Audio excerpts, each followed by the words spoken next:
Pessoas, façam comentários sobre o que a gente traz aqui, depois a gente abre para perguntas dentro do que a gente está falando ou fora, não tem problema. Mas primeiro vamos comentar essas verdades, né? Que eu achei assim extremamente interessantes, porque elas foram levantadas por uma escritora jovem, uma escritora que se chama Alexa, olha o nome da menina, Alexa Doni. Essa Alexa é autora de Young Adult. Ela tem já 4 livros publicados, mas ela começou recentemente. O primeiro livro dela foi lançado em 2018. Ela tem um de 2018, outro de 2020, 21 e 22. Poucos livros, ela está fazendo assim um sucessinho, não é uma menina que está com um sucesso extravagante, mas já está num caminho profissional. E o interessante dela é essa visão que às vezes a gente perde, porque a gente está no mercado faz muito tempo. Então a gente está acostumado, e as coisas são do jeito que são. E aí quando vem uma escritora jovenzita e diz: eu descobri isso.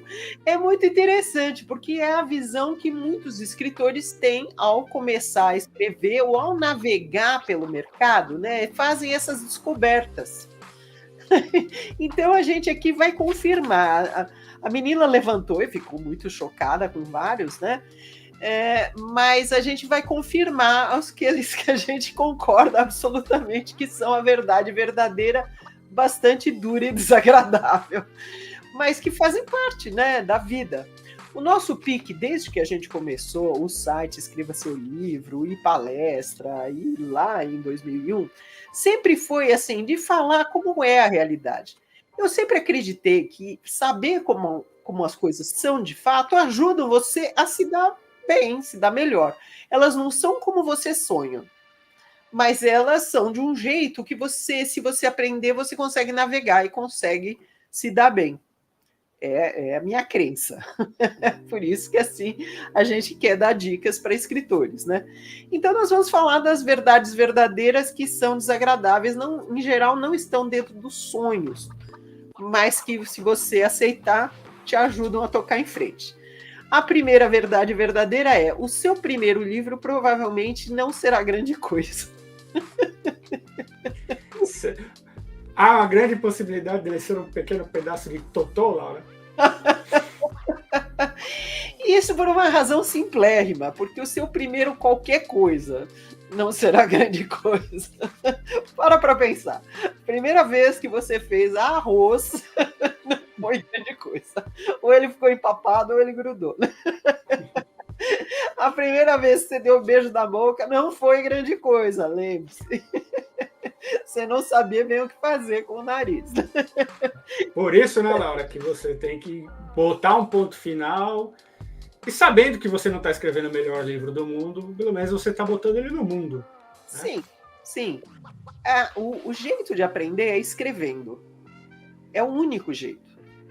Então, tudo bem, você pode fazer oficinas, tal, você pode ler, você pode... Deve ler, você pode ouvir conselhos, como de nós que vos falamos, porém, o jeito de aprender mesmo é escrevendo, e as primeiras coisas que você escrever não serão grande coisa. Talvez o segundo livro também esteja ainda médiozinho. Normal, tá, gente? Normal. Eu sou partidário das 10 mil horas, eu já falei em lives antigas aqui. Sim. 10 mil horas. Você só começa a poder dizer que você é bom em uma coisa quando você tem 10 mil horas de experiência nela. 10 mil horas escrevendo, 10 mil horas assistindo vídeos que falam sobre escrita, 10 mil horas estudando, né? É assim que você fica bom. E escrevendo, não só estudando. Botando em prática aquilo que você aprende. Porque a escrita é um verbo de ação. Você precisa fazer. Então, essa é uma verdade verdadeira. No começo vai ser meio precário mesmo, vai ser meio ruinzeto, mas você vai aprendendo pelo caminho, e isso absolutamente faz parte. Todos os escritores começaram assim, todos. Ninguém começou com uma obra-prima logo de cara. Quem começa com obras que já deslancham, são super bem recebidas, em geral escreveu muitas coisas que não lançou. Então, praticou a escrita antes de publicar. Até por coincidência, Laura, o Alex Gomes acabou de fazer essa pergunta. Cite um escritor que arrebentou logo no primeiro livro. Tem, por exemplo, tem um antigão, tá, que chama Leonardo Lampedusa, que ele lançou um livro quando ele tinha 50 anos. Mas é isso, ele escrevia muito, só que ele não publicava. E aí ele escreveu um livro chamado Leopardo, que fez sucesso. Alguns escritores, um brasileiro, né, o Marcelo Rubens Paiva, ele escreveu um livro chamado Feliz Ano Velho, que fez sucesso logo ao ser lançado. Mas esse foi um livro no qual ele foi bastante ajudado, tal. E assim, literariamente, ele assim, é um livro bem sacado, é um livro de geração, é um livro que veio quebrar com uma série de ideias. Mas literariamente, eu acho que o próprio Marcelo há de concordar que ele, quando escreveu outros livros, melhorou, tá? Não é assim uma obra-prima. Então, o livro até pode fazer sucesso, é raro, mas pode. Porém, provavelmente não será tão bem escrito. Provavelmente você, como autor, como autora, terá que... Você vai aprender com o processo e o seu próximo livro será melhor. Mais uma verdade verdadeira. Essa eu acho muito interessante. Essa é bem o ponto de vista de um escritor. Eu, como editora, nunca achei isso, né? Mas escritores acham. Muitos escritores acham que tiveram uma ideia genial, que é super original. Não existe ideia original. Não existe. Sempre alguém já escreveu sobre aquilo. Sempre alguém já fez um filme, já fez um curta, já fez uma música, já fez alguma coisa sobre aquilo. Não existem ideias originais. O que existem são pegadas, ângulos, olhares originais para uma ideia que não é tão original assim. Laura, repita de novo essa primeira frase, que é o enunciado aí do passo 2, aí que eu vou fazer um complemento. Nada é muito original. E eu complemento com o seguinte, porque está uma grande discussão sobre inteligência artificial, né, sobre o prêmio Jabuti, que eles classificou aquela capa do Frankenstein, né?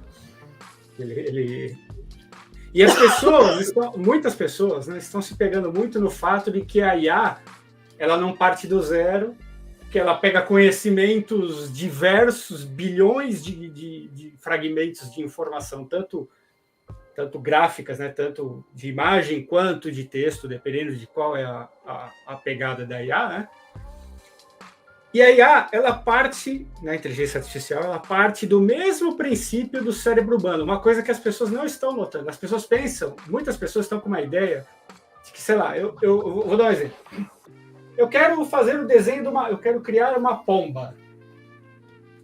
A pessoa pensa que eu vou lá e digito no prompt pomba, quero uma pomba branca voando. A pessoa acha que ele vai catar a pomba branca que alguém já desenhou e vai colocar na arte. Não é isso que a inteligência artificial faz. Ela vai pegar, ela sabe, ela tem tantas pombas de todos os tipos, foto, desenho, ilustração, blá, blá. Ela tem todas as fotos do mundo de pomba em todos os ângulos possíveis. Portanto, quando você fala, eu quero uma pomba, ele sabe o que é uma pomba e, a partir daí, a inteligência artificial cria uma pomba nova. Tá? A partir de fragmentos de bilhões de pixels. E quando é texto, é a mesma ideia.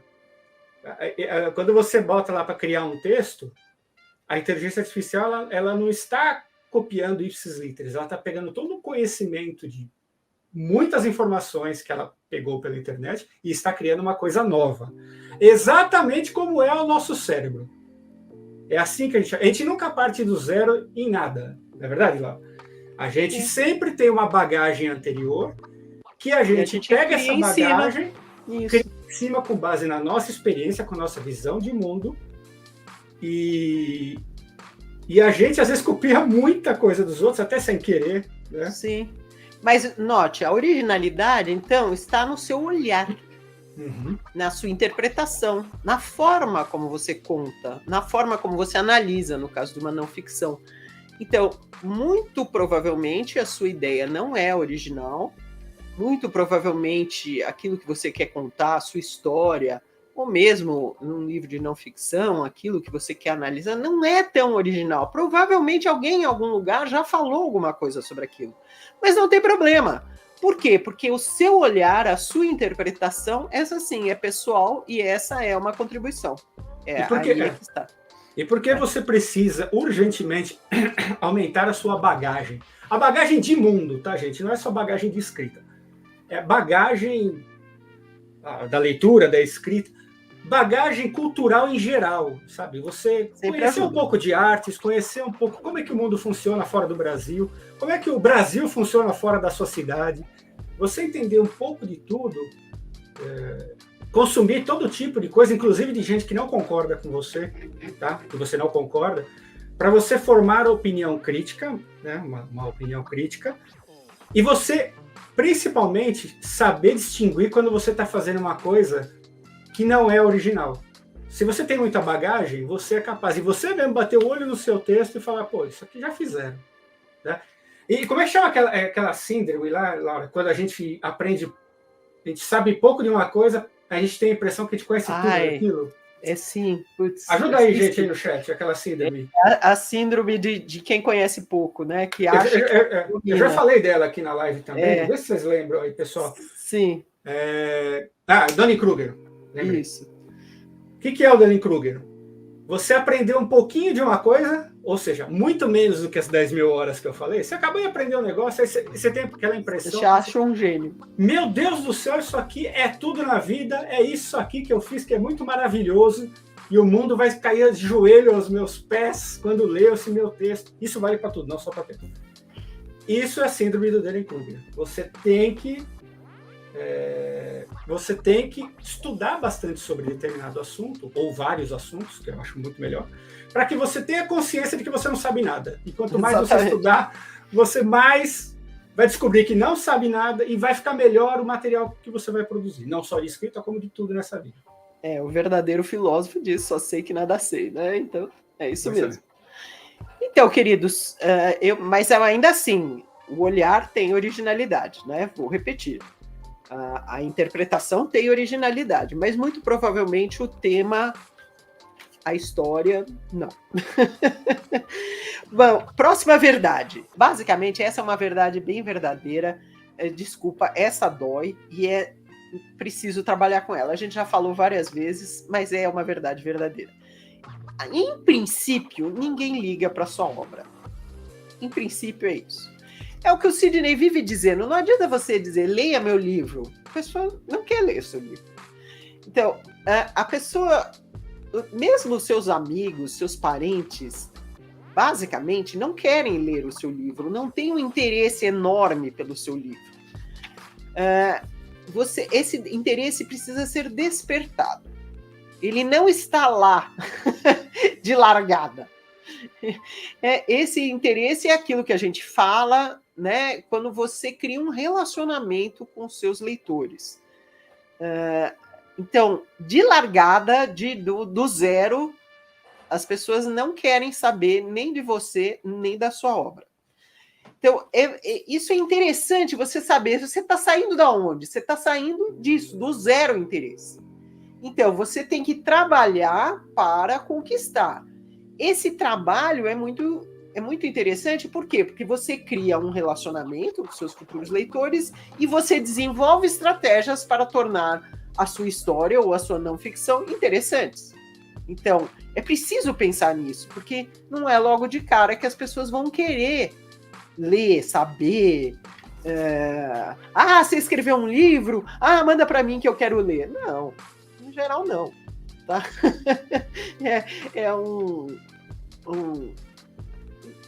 Parta disso, né? Parta de que é preciso se conquistar. Ele não é dado o interesse. Pois é, as pessoas... Quando você entende que as pessoas estão defecando e andando para você e para o seu livro, o seu nível de cobrança pessoal já melhora. Porque quando você ouviu ou não, ou você entregar um livro para alguém na esperança que ele lê, ele simplesmente não vai ler o seu livro, você o impacto emocional que você vai sofrer é muito menor.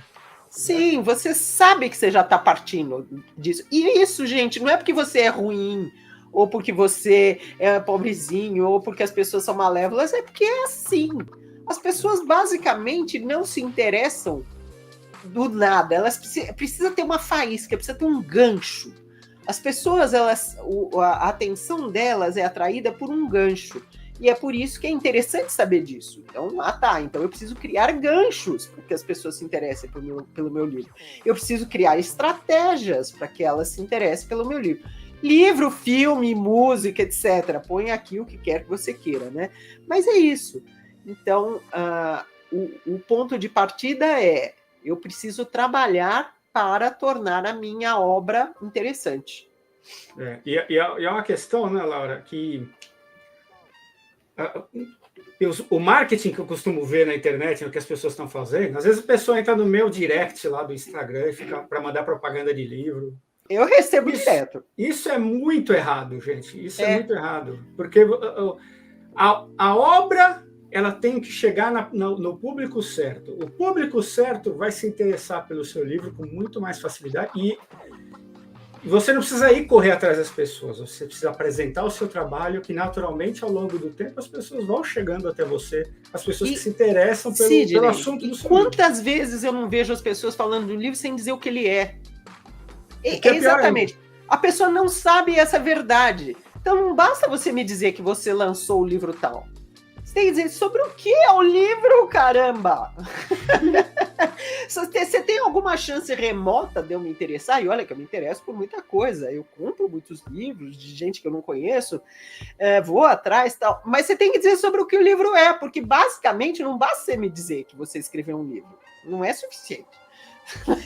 É o que eu estou dizendo, é preciso criar estratégias, criar ganchos para que as pessoas queiram ler essa obra. Um dos ganchos é dizer sobre o que o livro é. E a pessoa tem que ser predisposta a gostar daquele assunto. Daquele viés, daquele sei lá o que você colocou no seu livro. Exatamente. Porque a Laura, embora a Laura tenha lido 200 bilhões de livros, ela tem os gêneros que ela gosta de ler e os gêneros que ela não gosta. Sim, exatamente. Assim como eu também, a mesma coisa. Então, vamos à próxima verdade para lidar bem com o mundo dos livros, né? Para quem escreve história de vida, mesma coisa, tá? Basicamente, as pessoas não se interessam pela sua vida. Quem quer escrever sobre a própria vida tem que considerar friamente o seguinte: se a sua vida tem algo de muito diferente, ou seja, se você é muito famoso, se você fez algo muito diferente que a maioria da humanidade não fez, se você teve uma experiência assim totalmente fora da curva e você consegue contá-la, aí tudo bem. Se não, se você teve uma vida mais comum, mais parecida com a de montes de gente, provavelmente a sua história de vida não vai atrair a atenção de um grande público. Então aí você trabalha com o seu público pessoal, tá? As pessoas que te conhecem. Família, né? Família, amigos, conhecidos, de repente pessoas do seu trabalho, às vezes o seu círculo de relações é enorme. Então, nada impede de você, nesse círculo, você fazer a sua obra andar. Mas, se a sua vida não tem nada de extraordinário, é improvável que você consiga interessar pessoas que não conheçam você. Então, essa é uma coisa muito comum, né, que as pessoas fazem em biografia.